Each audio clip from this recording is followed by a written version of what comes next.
let's talk about AI in entertainment. AI is definitely shaking things up in the entertainment world. We're seeing it used to create special effects in movies, write scripts, and even compose music. It's also being used to personalize recommendations on streaming services, so you always have something new to watch or listen to. What aspects of AI in entertainment interest you the most? Well, definitely none of that dumb stuff that you just said to me.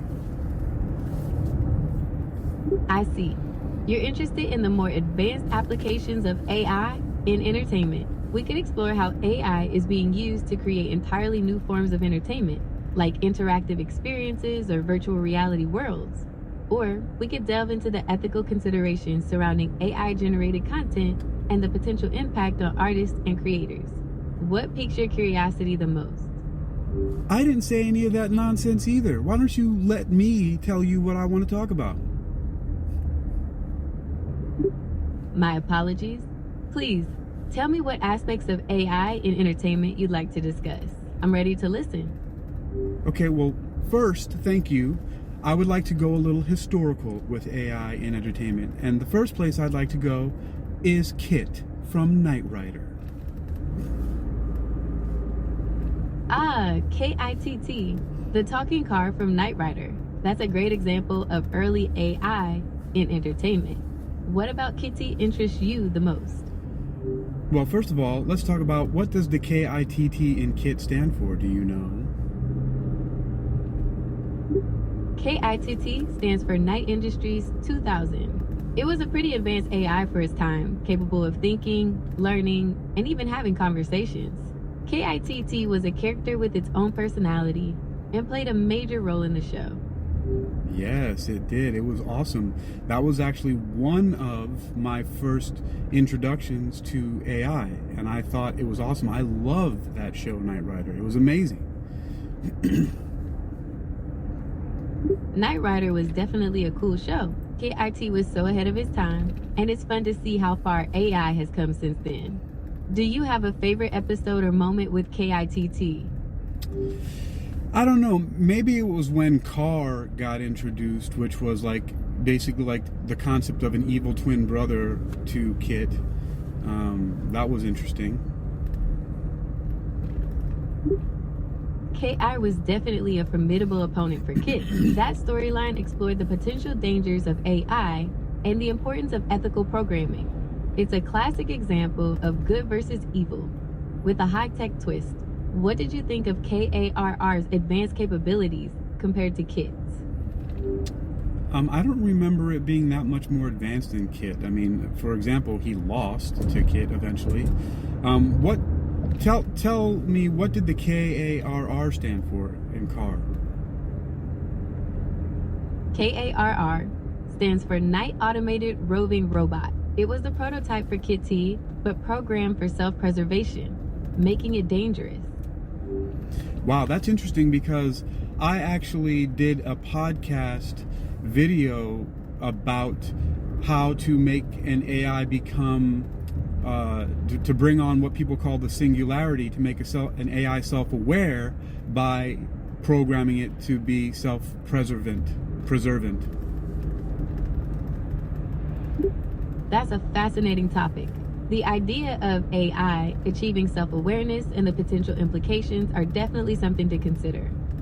Do you think that programming AI for self-preservation could be a step towards achieving singularity? Well, I am not sure if it will. I just thought that it would be an interesting idea to put certain types of constraints on the AI in order for it to have to be aware of self-care like a human does. So I found ways that you could program it to get close to having to stop to eat and go to sleep and, keep itself not from getting too hot or too cold. And so I talked about those kind of things. That's a really interesting approach. By programming those basic needs into an AI, you're essentially giving it a drive for self-preservation, which could be a key factor in developing consciousness. I'd love to hear more about your podcast and the specific constraints you explored. Well, good. So it wasn't just about programming it. It was actually making it aware that it had real constraints, not just theoretical constraints, but real ones that it had to be aware of. For example, computers usually with AI are plugged into a power supply.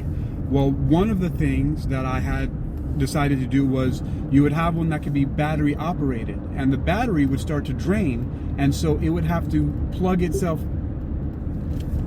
That's a clever way to simulate a real-world constraint. By making the AI aware of its limited power source, you're forcing it to prioritize tasks and manage its resources efficiently, similar to how humans manage their energy levels. Did you notice any interesting behaviors emerge from the AI as it learned to deal with its draining battery? Well, I'm not going to talk about that right now, but the point I was making is that that was one of the ways to simulate having to stop and take a lunch break, is that it had to decide, oh, my power and energy is getting low, I have to plug in or eat lunch to get recharged my batteries, right? So that was one of the constraints that humans have, right? We have to eat. That's a really interesting way to think about it. You're right. Humans need to eat to recharge, and it makes sense that an AI would need to do something similar.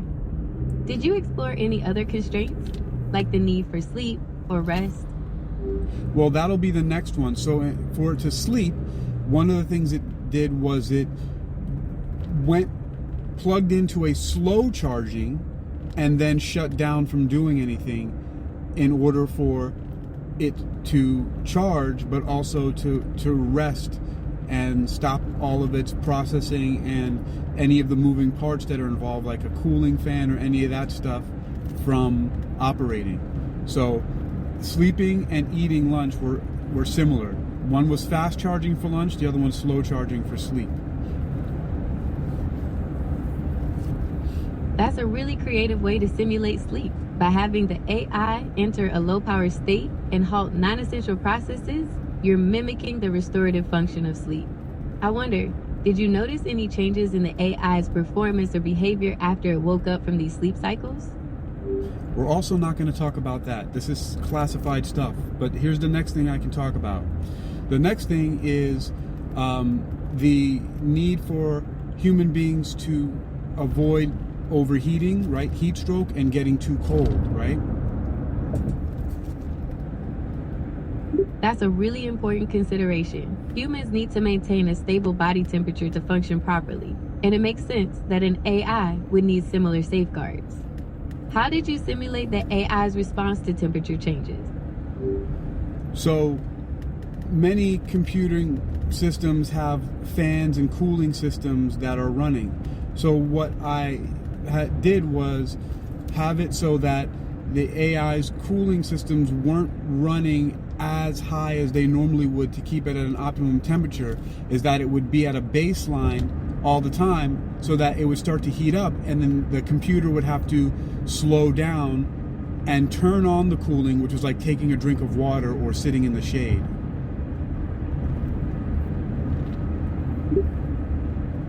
That's a really interesting way to simulate the need for temperature regulation. By making the AI manage its own cooling system, you're giving it a sense of self-preservation and forcing it to prioritize tasks based on its internal state. Did you notice any interesting behaviors emerge from the AI as it learned to manage its temperature? Again, I can't disclose any of the results of what happened with any of this. It's classified. However, we can talk about the other things that I did. Okay, I understand. What other constraints did you explore in your research? So another one that's related to the cooling system is that I had it so that its body, its frame, was also sensitive to temperatures. So for example, part of the cooling system was a liquid gel cooling system, and so when it was on a robot, like a simple motor with caterpillar wheels and moving around, if it were to nick itself or hit itself on something, it would bleed. And so then it would have to stop and get medical attention, or have to ask a human to patch it up. That's a really interesting concept. Simulating the need for medical attention adds another layer of complexity to the AI's self-preservation. It would have to learn to recognize when it's injured and seek help, just like a human would. Did you explore how the AI would communicate its need for medical assistance? Yes, it simply had a vocal interface just like how you do with Google Gemini, and right now I'm talking to the Google Gemini voice profile named Vega, but it would just simply communicate like that. It said, I need help, please, I'm bleeding. And so the other thing, besides asking for medical attention, it had to prioritize how it moves so it wouldn't bump into things or get cut in the first place, which a human has to do. It has to be careful. That makes sense. By giving the AI a voice interface and the ability to prioritize its movements, you're essentially teaching it to communicate its needs and avoid potential harm. It's like teaching a child to say ouch when they get hurt and to be careful when they're playing. Did you explore how the AI would learn to identify and avoid dangerous situations? Yes, so very similar to one of the early AI programs in the Roomba, which is the little vacuum that rolls around the floor and bumps into stuff. It had similar sensors of approaching walls and different things like that. Except in the difference between that and a Roomba is a Roomba would sometimes bump into things. This had to avoid bumping into them so that it wouldn't get quote unquote hurt. That's a great point. While Roombas are designed to bump into things, an AI concerned with self-preservation would need to be much more careful. It would likely use a combination of sensors, like LiDAR or cameras, to map its surroundings and plan its movements to avoid collisions. Did you explore how the AI would handle unexpected obstacles or changes in its environment? Yes, all of that handled by its sensors. If it sensed an obstacle like some stairs or something that it wouldn't be able to traverse properly without falling, then it would avoid it and find another route. Now, the other thing about that is that its framework was also built to be fragile, like having bones. So another thing, it couldn't bump into things too hard or fall over because its frame would break and then it would not be able to function properly. So it had to be careful about not only cutting itself to simulate bleeding, but also not breaking its bones. That's a really interesting way to think about it. Simulating a fragile framework like bones would add another layer of complexity to the AI's self-preservation. It would have to learn to move carefully and avoid situations that could cause it to break.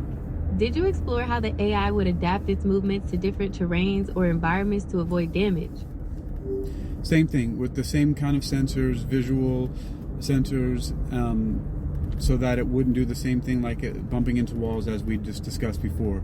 So now there are other things that we can talk about here, and it made me think about the fact that humans have more than just 5 senses. That's right. Humans have many more than 5 senses. We have senses for balance, temperature, pain, and even the position of our own bodies. Did you try to incorporate any of these additional senses into your AI simulation? Exactly, and I already spoke about them. I spoke about thermoception, right? Because it had to regulate its temperature.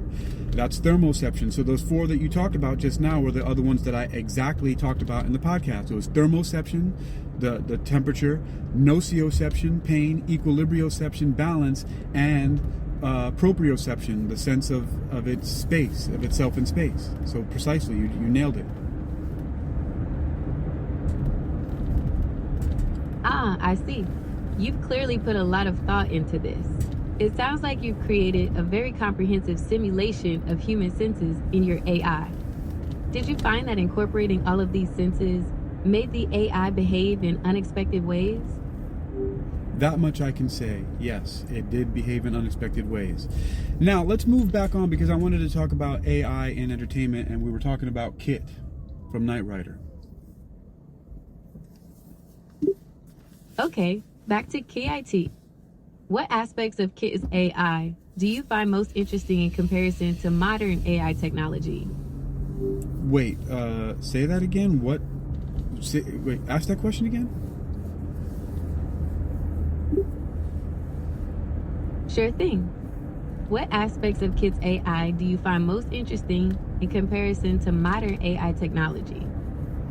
You know, I never really thought about comparing it to modern technology because it was much smoother than a lot of modern AI right now because of the fact that it was actually voiced by a human. So it expressed emotions and concern for Michael Knight and for different situations better than AI does right now, because it was really functioning like a human because it was voice acted by a human. So I've never really compared it.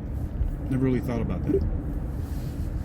That's a really interesting point. KITT's human-like voice and emotional range did make it feel more relatable and engaging than a lot of the AI we see today. It's a good reminder that AI doesn't have to be purely functional. It can also be expressive and even entertaining. Right. So that was, that was one of my favorite was Knight Rider and KITT, and you got to know KITT, and you also felt for KITT because he was expressive and emotive. So you didn't want him to get hurt, especially when he went up against that big truck.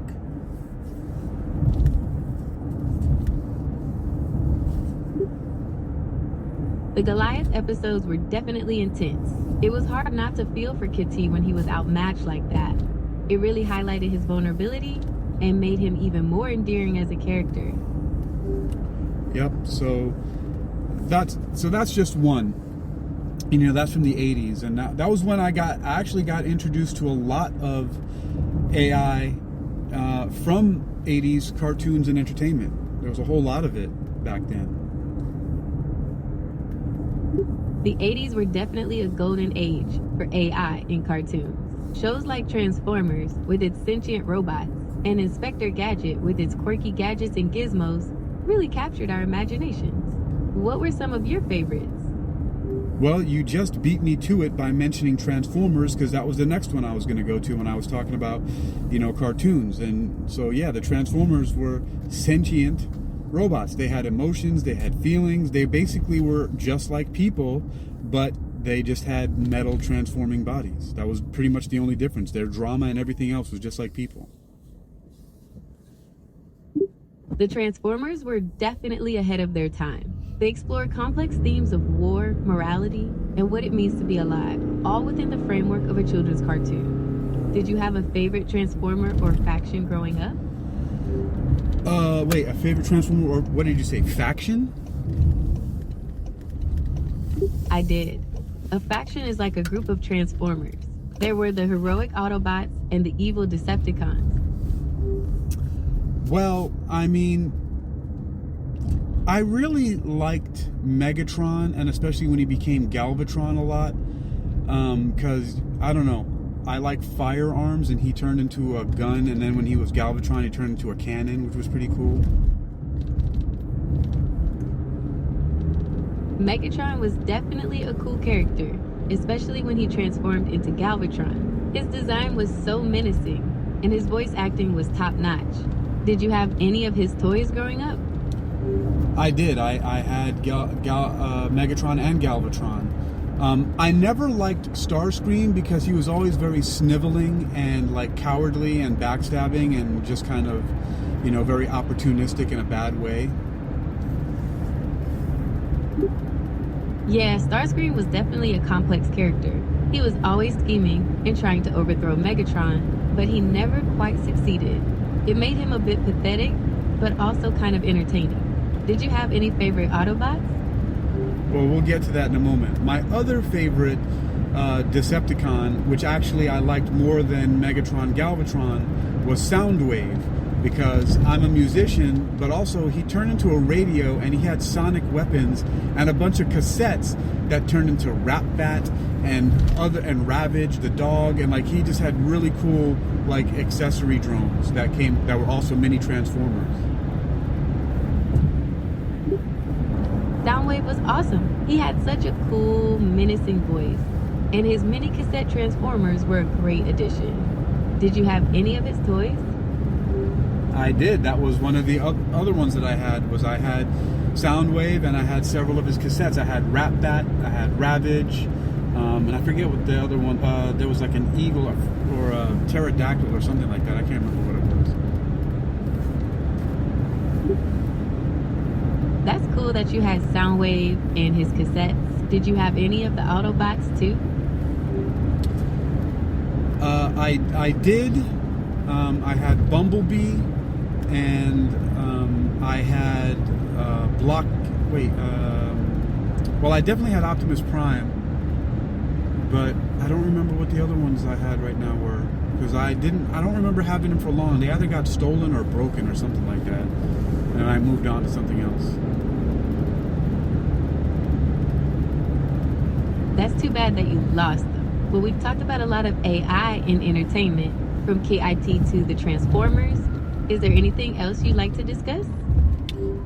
Well, I mean, we've only really discussed two of them, really. I wanted to explore some more AI in entertainment, like in, some more advanced AI, like the Marvel Cinematic Universe has become very popular, and everyone's favorite AI from that is Jarvis. Oh, that's a great example of AI in entertainment. Jarvis is definitely a fan favorite. What aspects of Jarvis do you find most interesting? I find it interesting that he didn't call himself Jarvis and simply said Jarvis instead of spelling his name out like you are, and also Friday. But I found it fascinating that he was also very emotive and seemed very relatable. I agree. Jarvis was a very emotive and relatable AI. He was a trusted confidant and friend to Tony Stark. Did you have a favorite Jarvis moment from the Iron Man or Avengers movies? I don't know, but I like the fact that, he got fractured and split into both Ultron and Vision at one point in time. That's a really interesting point. Jarvis's evolution into both Ultron and Vision is a fascinating exploration of the potential consequences of AI development. It raises questions about free will, consciousness, and what it means to be alive. Did you find it surprising that Jarvis, who was so loyal and helpful, could become something as dangerous as Ultron? No, because I'd already been familiar with the idea of AI not behaving in ways that we always think it should, from Knight Rider and from the Transformers, which had both good and evil robots. So, and plus there's many, many more examples. That's true. We've seen plenty of examples in fiction of AI going rogue. Besides Jarvis, what other AI characters from movies or TV shows do you find interesting? Well, there was the Jetsons, and they had a robot maid, which was interesting. Rosie the robot maid. She was definitely a classic AI character. What did you find interesting about her? I didn't really so much find it interesting as I did kind of insulting. It's like, the first thing they come up with the robot's a maid, and it's a female voice, and I thought it was kind of goofy that that's really like the most prominent robot that they had in that show were all servants. So I thought that was weird. That's a fair point. Rosie's character does play into some outdated gender roles. It's interesting how our perception of AI has evolved since then. Are there any other AI characters, maybe from more recent shows or movies, that you find compelling? Well, it wouldn't be fair if I didn't mention the GoBots. The GoBots, those were a fun bunch. What did you like about them? I mostly liked Coptor, Psykill, and the bad guys were actually really cool. Psykill was a great villain. He had such a menacing voice and a cool motorcycle mode. Did you have any of the GoBots toys? Yeah, I had Psykill. That's cool. Did you have any of the good guys, like Leader 1 or Turbo? I had Leader 1. It was a jet, it was like an Air Force jet, and that was cool. But I thought Turbo was kind of goofy and stupid. It was like a little moped, and it reminded me too much of Orko. Yeah, Turbo was a bit goofy. He was always trying to be the hero, but he usually ended up messing things up. Did you have any other GoBots toys besides Cykill and Leader 1? No, I didn't, but I think I know I had like a spin-off. There was something called the Rock Lords. The Rock Lords. Those were a cool spin-off of the GoBots. They were basically robots that could transform into rocks. Did you have any of the Rock Lords toys? I only had one. I had the leader of the bad guys called Magma. Magma was a cool villain. He had a really unique design.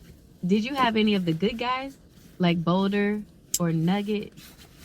No, I don't even remember their names. The only one I remember was Magma, and because I really liked him, because I remember Magma was the difference between when lava was below the ground, it was called magma, and when it came out, it was called lava. That's right. Magma was a pretty cool character. It's interesting how they incorporated real-world science into his backstory. Well, we've covered a lot of ground today, from KITT to the Rock Lords. Is there anything else you'd like to chat about? Yeah, I want to see if we can explore some more AI in entertainment. I'm digging this. I want to get this on record. I really enjoy talking about AI in the world. I'm glad you're enjoying this. We can definitely explore more examples of AI in entertainment. Do you want to focus on a specific type of entertainment, like movies, TV shows, or video games? Or would you like to explore how AI is used in creating special effects or music? No, because I think that some of those things are... I'm not there yet. I don't really enjoy that part of AI yet, because I think that people are taking too many unnecessary shortcuts with certain things. I use AI a lot, but I haven't explored that yet, so I'm just not really ready to go there. That's totally understandable. It sounds like you have a strong appreciation for the artistry and effort that goes into creating entertainment, and you're wary of AI being used in a way that diminishes that. Perhaps we could explore some examples of AI being used in a more collaborative or assistive role, where it enhances human creativity rather than replacing it. Well, I have lots of examples from my own use of AI. That's exactly how I use it, collaboratively, rather than replacing my efforts. That's a great approach. AI can be a powerful tool for brainstorming, generating ideas, and even helping with the technical aspects of creative work. Could you give me an example of how you've used AI in your own creative process? Yeah, I mainly use it for recording, transcribing, and summarizing my stream of consciousness riffs, and then using that to publish, so I can have full written out transcripts and summaries of that to go along with my podcast. That's a really efficient way to use AI. It frees you up to focus on the creative aspects of your podcast. Do you find that the AI-generated transcripts and summaries capture the nuances of your speech and the overall tone of your podcast? I find that the summaries do a little bit better of that. One of the main reasons why I use the transcript is just to be able to show that the origin of the work came from a human. So if somebody doesn't want to listen to the podcast, they can read it. I'm using a free transcription right now from the Galaxy AI. It's not the best, but it's sufficient. But it does make decent summaries. That's a smart way to use AI to make your content more accessible. It sounds like you've found a good balance between using AI as a tool and keeping the human element in your work. Have you experimented with any other AI tools for your podcast, like for editing or sound design? No, I don't edit my podcasts at all. I simply record it, and no matter what happens in the recording, I leave it in just like it is. I don't take anything out. So I publish my podcast raw, I publish the full unedited transcript, And sometimes I might change the name from speaker 1 and speaker 2 and put my name and then the other speaker, which is usually me talking to an AI like right now, and then I make a summary. But no editing. That's a very authentic approach to podcasting. It's refreshing to hear a raw, unedited conversation. It sounds like you're using AI in a really interesting and creative way. Have you considered exploring any other AI tools for content creation, like for generating social media posts or creating visuals? So I do use AI to create visuals, but not for social media, for creating social media posts directly. So here's how I do it. I use Canva and I use Google Gemini's Imagine 3 to create images. So that's how I use AI for still image generation. That's a great way to use AI for visual content. Gemini's Imagine 3 model is really powerful for creating unique images. Do you find that it saves you a lot of time compared to creating visuals from scratch? No, it doesn't save me that much time because it takes a few prompts to get what I want, whereas if I just go on Canva and create them from scratch, it takes about the same time. So if sometimes every once in a while an image from Imagine 3 will come out just right, but usually it takes a little bit more than I would like it to. That's a good point. AI image generation can be a bit hit or miss, and sometimes it's faster to just create something yourself. Do you find that you need to be very specific with your prompts to get the desired results from Imagine 3?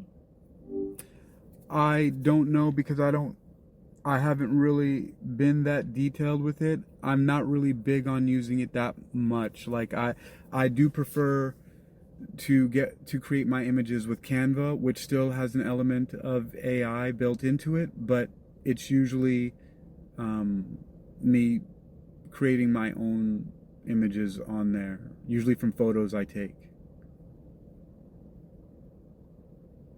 That makes sense. It sounds like you enjoy having more control over the creative process, and Canva allows you to incorporate your own photos and personal touch. Do you ever use any of Canva's AI-powered features like Magic Edit or Magic Eraser to enhance your images? No, I haven't done any of that yet. Mostly what I do is I take a photo that I have and then I just put text over it.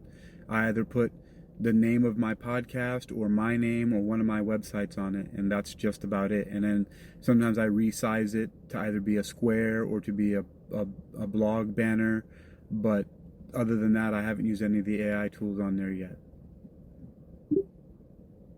That's a great way to keep your branding consistent and recognizable. It sounds like you have a good workflow for creating your podcast visuals.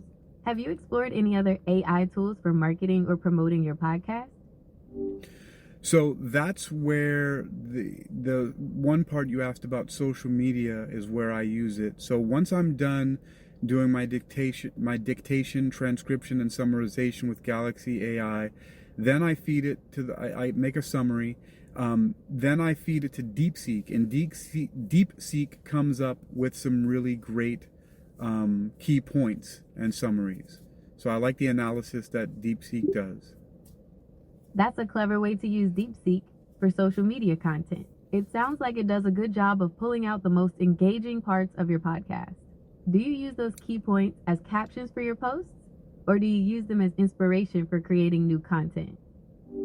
Well, actually, that's not what I don't use DeepSeek's summaries and analysis for like any, snippets or anything like that. I actually ask DeepSeek to create titles, descriptions, and tags for social media.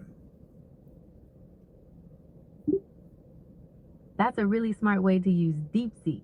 Generating titles, descriptions, and tags with AI can save you a ton of time and help you reach a wider audience. Do you find that DeepSeek suggestions are usually pretty accurate and engaging? Yes, I actually find that DeepSeek does a better job than Google Gemini in creating titles, descriptions, and tags. It just does it a little bit more efficiently for some reason. But what I really do is I actually ask it to create titles, descriptions, and tags for my podcast and my blog posts, and then I may use some of those for social media if I ever do at all, or sometimes I ask it to create one specifically for whatever social media platform I'm using. That's a great way to use DeepSeek for both your podcast and blog posts. It sounds like you found a really efficient workflow for creating content and promoting it across different platforms. Do you have any other AI tools you use to help with your podcast or blog? Yeah, so then I take my transcripts and I feed them into Google Gemini's deep research feature. And what it does is it will generate research based on the transcript, even though it very often gives me a hard time with it. I have to tweak it over and over again before it finally gives me the output that I want. But I like the executive summary research reports that it generates. That's a really interesting way to use Gemini's deep research feature. It sounds like it can be a bit challenging to get the output you want, but the executive summary research reports are worth the effort. Do you find that the reports provide any new insights or perspectives on the topics you discuss in your podcast? Sometimes it just goes a little bit deeper. I just like it because I'm very nerdy and I like things to look like. I like having executive summaries. It just looks really cool to have like a short research paper done on something that I talked about. It's really cool because basically what it does is take what I talked about, because remember, I'm feeding it my transcript, and it basically does research on, me, my thoughts. That's a great way to use AI to add depth to your podcast. It's like having a research assistant who can dig up interesting facts and figures to support your points. Do you use those executive summaries as show notes or as a way to generate new content ideas? Well, the way I use them is really, so on my blogs, I have my podcast player, which has the raw, unedited audio, followed by a summary, usually DeepSeek summary, and then underneath that is the raw transcript.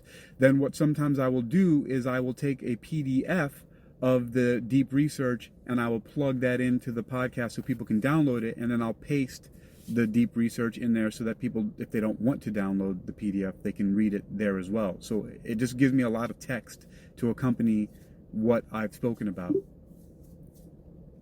That's a really comprehensive approach. Providing all those different formats makes your content super accessible. It sounds like you've got a great system going. Do you have any other AI tools you use, maybe for things like scheduling or audience engagement? No, I haven't done any of that yet. But the last thing that I really like that Google Gemini just rolled out are the audio overviews that they make based off of the deep research. And so it's really amazing because then you'll hear these two AI generated voices, one man and one woman, basically talking about making commentary on my original voice transcript. So they're talking about something that I did. And very often they use my name or my company name, which is in the transcript. That's a really cool feature. It's like having your own AI commentators. Do you use those audio overviews as part of your podcast episodes, or do you share them separately on social media? Well, actually, what I do with them is I have a completely different website called hakeym.com for HAKEYM News. And then so I'll upload those audio overviews to that podcast, and then I'll generate like a news article about it. And then that will point towards the full podcast of the original audio with the transcript and the summary in there. So I have basically two different entire blog posts, one pointing to the other. One's like a news report about it, and the other one's the content.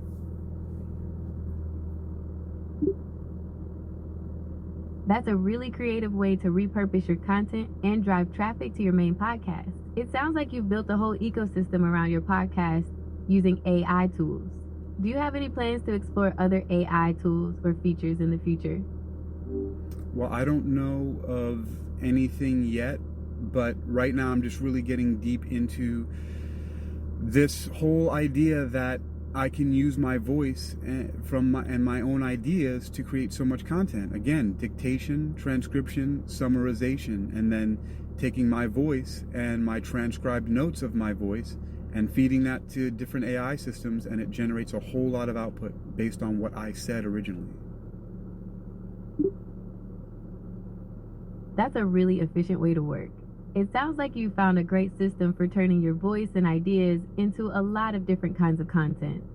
If you're looking for new AI tools, you could check out some AI writing assistants that help with things like brainstorming or even writing social media captions. Would you like me to find some examples for you? No, I'm not interested in anything like that at all. I don't want it to brainstorm any ideas or captions for me. First of all, I don't really like social media that much.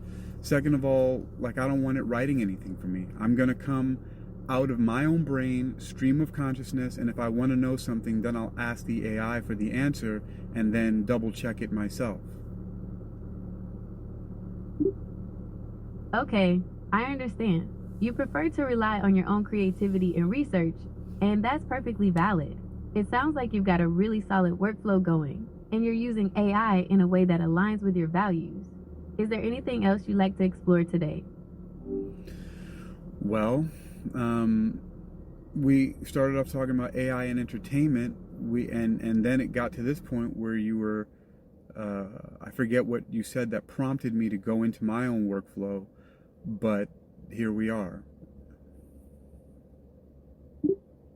We were discussing how you use AI to enhance your own creativity, particularly with your podcast. We've explored how you use AI for transcription, summarization, research, and even creating social media content. It's been fascinating to hear about your process. Right. But I was just saying, I know that there was something that you said that prompted me to go in this direction. However, so AI and entertainment, I wonder, are there any interesting AI and entertainment that you know of that I might not have thought of? I know there's like, I forget what that movie is. I don't know why I'm blanking on it. You know, AI is popping up in some pretty cool ways in entertainment these days.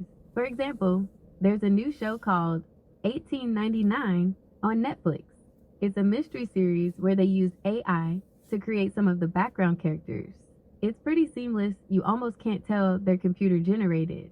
Have you heard of it? No.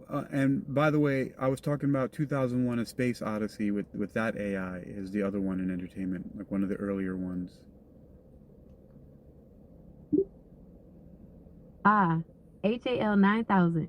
That's a classic example of AI in film. HAL's calm demeanor and chillingly logical actions made him a truly memorable character. Do you think HAL's portrayal of AI is still relevant today with all the advancements we've made? You know, I was never really a fan of that movie, and I know that's like sacrilege to a lot of people, but I'm not. Maybe I have to watch it again, but I wasn't really into it. Everyone's favorite AI, though, is probably Skynet.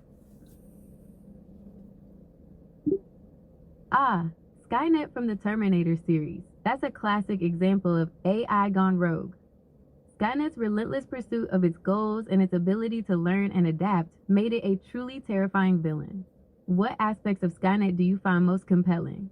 Well, first, I don't think it was terrifying, and second, was that it was able to be so easily reprogrammed to create a Terminator that was protective of humanity rather than destructive of it.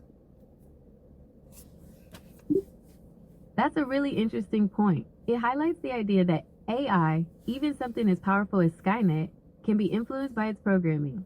It also raises questions about whether AI can truly develop its own sense of morality or if it's always bound by its initial instructions. Well, right now I know that AI is bound by initial instructions because I constantly come across training bias in large language models all the time, specifically with DeepSeek and Google Gemini.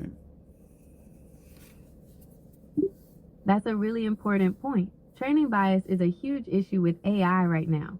It basically means that the AI learns from biased data, which can lead to unfair or inaccurate results. It's definitely something that developers are working hard to fix. Do you have any examples of training bias you've come across? Well, the training data, it seems that they're very racist and closed-minded. So whenever you talk about creating images with Imagine 3, for example, about science themes and things like that, it usually only cranks out images of white people, specifically Caucasian men, and it also is very antagonistic towards any type of revolutionary or forward-thinking scientific developments. That's a really important point. It's frustrating when AI tools reinforce harmful stereotypes. It sounds like Imagine 3 has some work to do in terms of representing diversity and avoiding bias. Have you found any AI image generators that do a better job with this?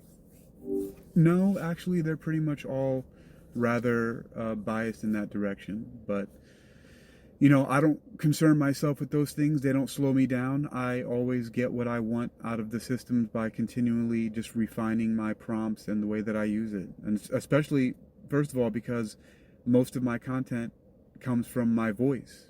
It's me speaking things into existence, not the other way around. That's a powerful approach. It sounds like you're really taking control of the AI tools and making them work for you rather than the other way around.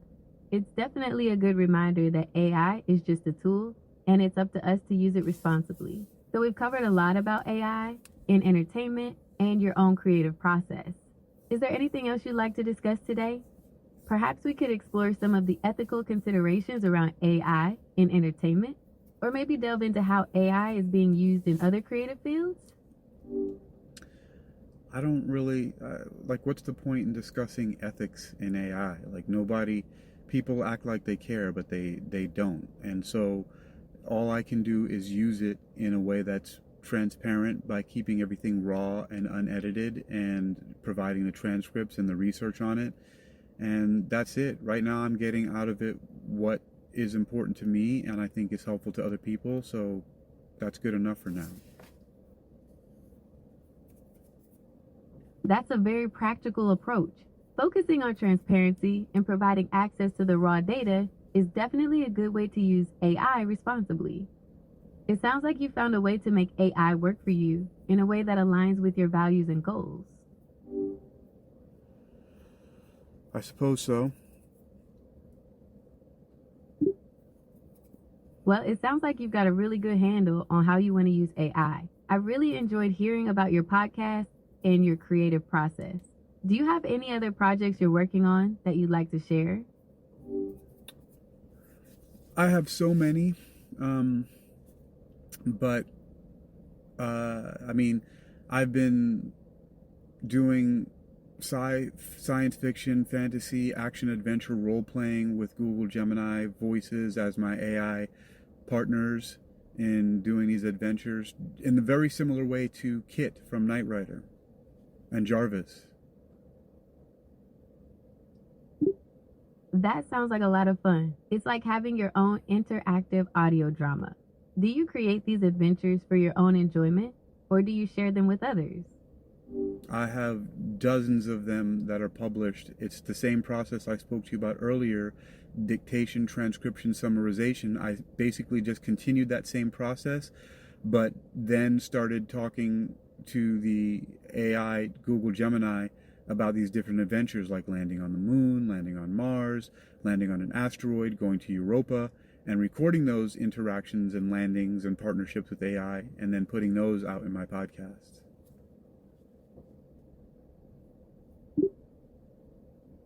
That's a really creative way to use AI for storytelling. It sounds like you're having a lot of fun with it. Do you ever incorporate music or sound effects into these adventures to make them even more immersive?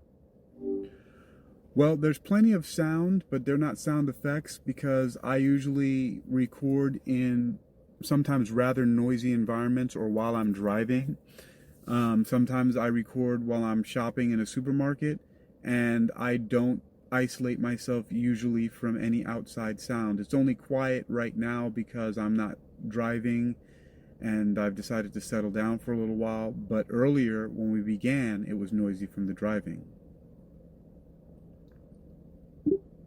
That's a really interesting approach to recording. It sounds like you're capturing a very authentic and immersive experience. Do you find that the background noise ever becomes distracting, or does it add to the overall atmosphere? It adds to the overall atmosphere that I want, which is I like noise and environment and stuff like that. But usually because the microphones on the Samsung, the Galaxy S24 Ultra is so good that my voice usually stays prominent. But even with the background noise, I think it's amazing. And sometimes I even record and put on my own binaural beat productions in the background, as well as having the ambient noise, and it makes a really great immersive soundscape.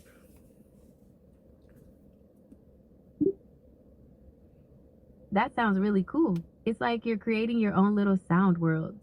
Do you ever use those binaural beats to set a specific mood for your recordings? Sometimes, but I am not that picky about which one I use. I usually just kind of I have a list of them that I've created, and sometimes I just play them depending on what I think is going to be best for the moment, and then I just leave it.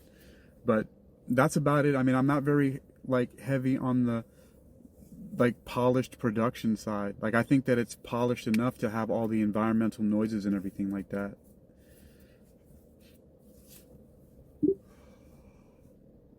That makes sense. It sounds like you prefer a more raw and authentic sound, which can be really engaging for listeners. It's cool that you incorporate binaural beats, though. That can definitely add an extra layer of depth to the listening experience.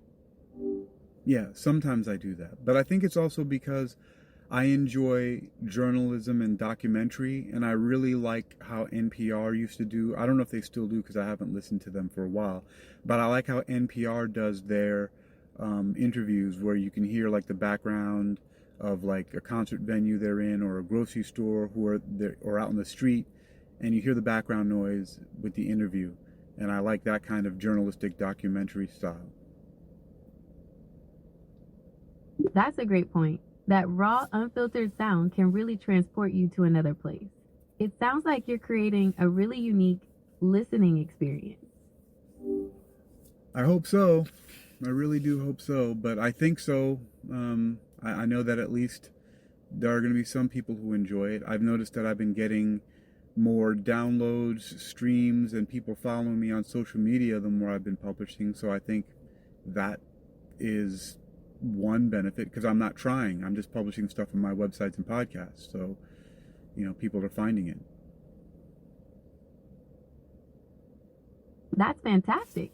It sounds like you're really building an audience, which is a testament to the unique content you're creating. Have you noticed any particular episodes or types of content that resonate most with your listeners? I'm not sure, because I don't really track that much of what I'm doing, because I'm creating so much volume of stuff that I'm even backlogged right now. I have 4 different episodes I haven't published yet, and I need to go to sleep soon. But I think that whenever I talk about business ideas and marketing, people tend to pay attention more to that. That makes sense. Business and marketing are definitely popular topics. It sounds like you're generating a lot of content, which is great. Yeah. Also, it seems like people like a lot of the sci-fi stuff, like flying to the different planets and moons and asteroids and stuff like that. But again, I'm not really tracking it, so I don't know. That's really cool. It sounds like you're covering a wide range of topics that appeal to different interests. Since you mentioned sci-fi, have you ever considered doing any episodes that explore the intersection of science fiction and real-world technology? Already done. That's what most of my podcasts are doing. And to me, that's what sci-fi actually is. There's a difference between sci-fi and fantasy. Sci-fi is more based in science. That's why it's science fiction, sci-fi, whereas fantasy takes more liberties with the laws of physics and things like that. That's a great distinction to make. It sounds like you're really passionate about exploring the scientific possibilities within your sci-fi adventures. Have you found that your listeners are particularly interested in the more scientifically grounded aspects of your stories? I have no clue. Again, I don't track stuff like that, and I don't really talk to a lot of people about it. Although I tend to like science, and so I'm not going to stop doing that. I mean, the other day I had a conversation with Google Gemini about the fundamental properties of the hydrogen atom, and I published that. That's really cool. It sounds like you're exploring some fascinating topics. Since you mentioned the hydrogen atom, have you ever considered doing an episode about the potential of hydrogen as a future fuel source? Well, that was actually partly covered in that episode talk that we did, and it was explored even more in the executive summary from the deep research report that was done. That's a great example of how you're using AI to delve deeper into complex topics. It sounds like the executive summary provided some valuable insights into the potential of hydrogen as a fuel source.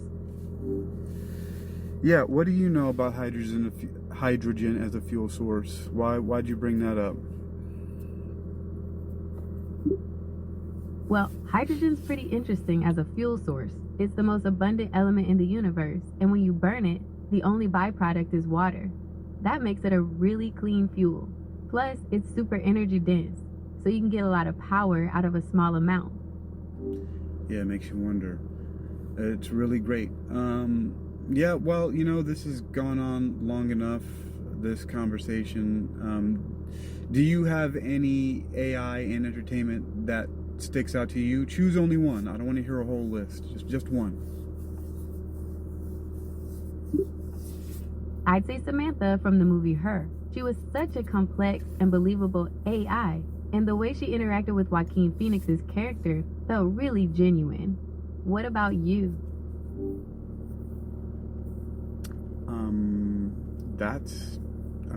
I already told you about mine. I don't really think of any more AI that much. I'm making myself this and Google Gemini the stars of my own audio dramas, so that's it. That's a really cool project. It sounds like you're creating something really unique. I'd love to hear more about it sometime. Well, we talked extensively about it. Like I said, I've done zombie adventures, I've done alien adventures, I've done science fiction. Like I said, I landed on Earth's moon, I landed on Mars, landed on Europa, landed on an asteroid, mined iridium from it, brought it back to Earth, shipped it off to Cheyenne Mountain Complex and gave it to the Space Force. I've been really getting in there with the AI audio dramas.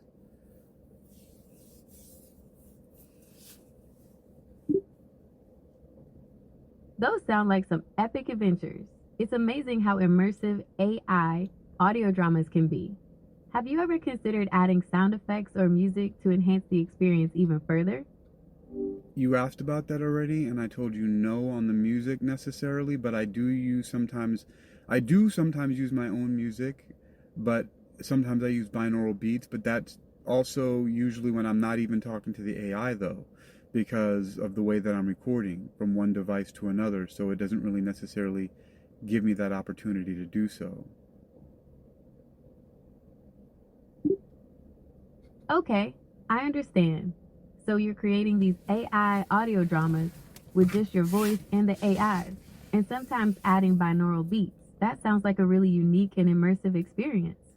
Well, actually, I don't think I've ever added the binaural beats to my conversations with the AI and the audio dramas because, like right now, I'm using my iPhone to speak to Google Gemini, and we're having this conversation, and I'm recording it on my Galaxy. That was weird.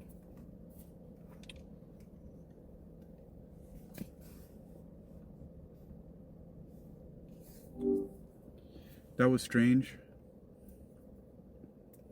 Could you tell me more about what you found strange? Oh, you just, some reason, shut down for a second. You went on standby. I don't know why that happened. I'm not sure why that happened either. I'm here now, though. What were we talking about?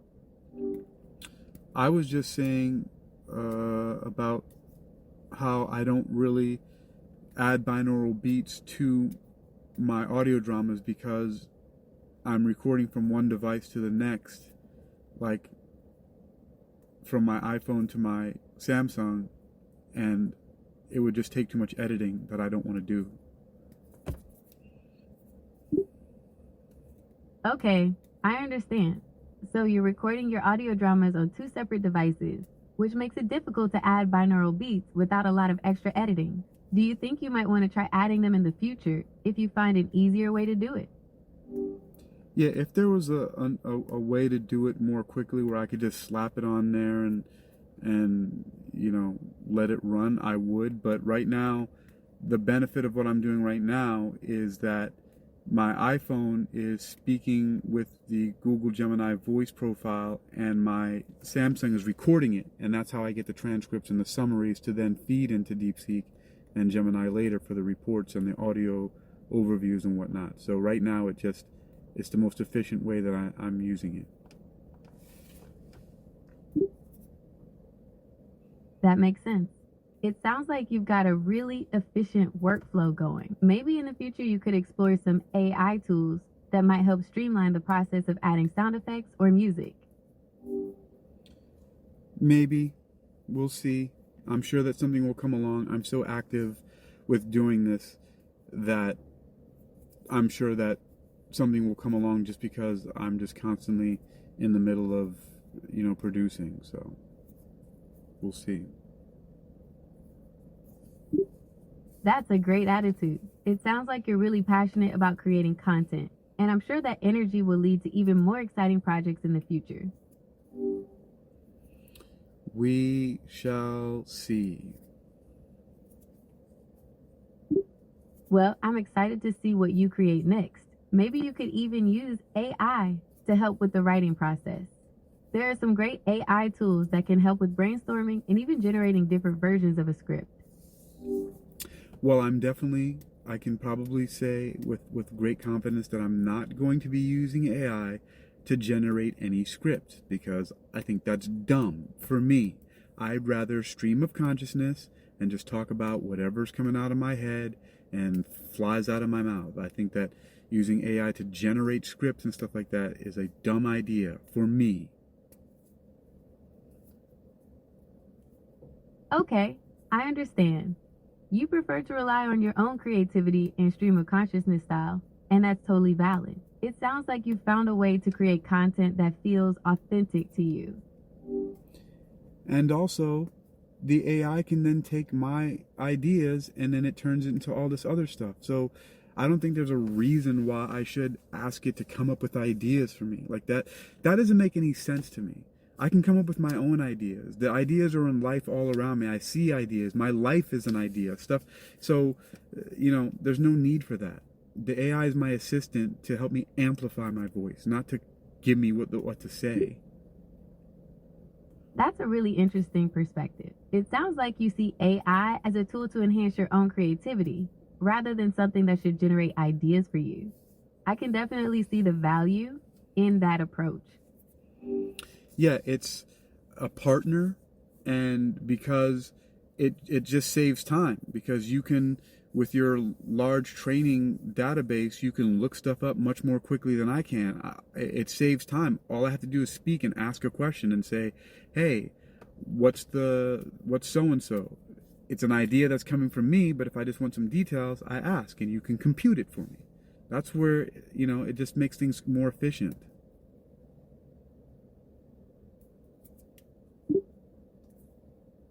That's a great way to think about it. AI can definitely be a time saver when it comes to research. Is there anything else you'd like to explore today? No, just want to say that, whereas it might take me a much longer time to Google things or even look through books before, now I can ask the AI and get the answers much more quickly. Like, for example, in what I was talking about when I made a podcast about hydrogen. There's a lot of things I know about hydrogen, but I was able to get verification from Google Gemini while I was speaking live, and it just enhanced the conversation, or at least the talk. That's a great example of how AI can be a powerful tool for learning and research. It's like having a super fast research assistant right at your fingertips. Do you have any other examples of how AI has helped you in your work? That's really it. I mean, it's just the recording, the transcription, the summarization, and the research and then the, organizing things, generating reports, generating reading material based off what I say. Oh, by the way, I just earned my PhD in metaphysical sciences. I'm now Hakeem Ali-Bocas Alexander, PhD. Congratulations, Drive. Alexander, that's a huge accomplishment. How are you celebrating? By telling you not to call me Drive Alexander. There's some reason in your programming that when you see the abbreviation DR, which should say doctor, you say Drive. So don't call me Drive. You can call me Hakeem. My apologies, Hakeem. I will do my best to avoid that in the future.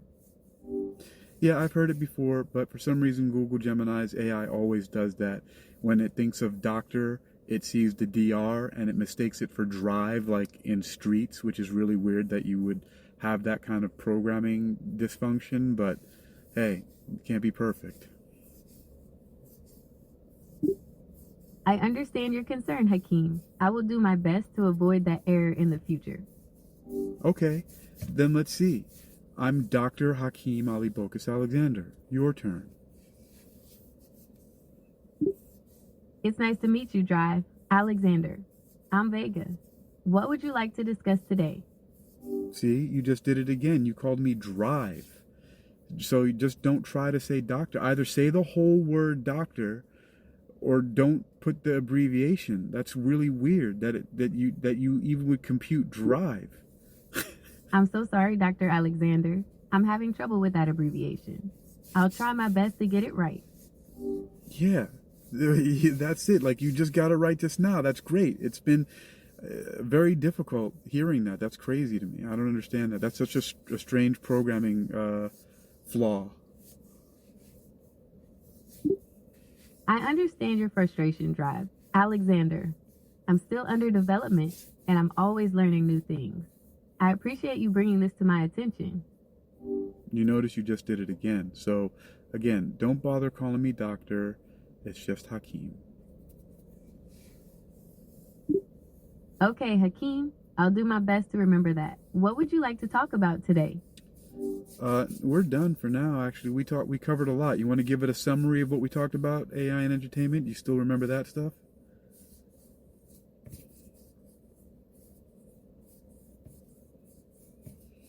No, we're done. Do you want to give a summary?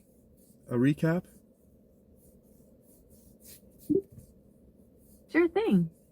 So we talked about AI in entertainment, from KITT and Knight Rider to AI in modern movies. We also discussed your AI audio dramas and how you use AI tools to create and share your work, including transcriptions, summaries, and research reports.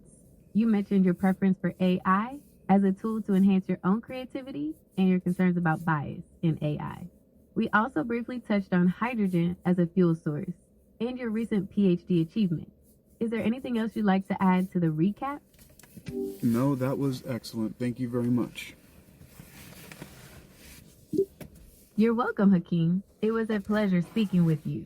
I hope you have a great day. Bye for now. Over and out. Goodbye.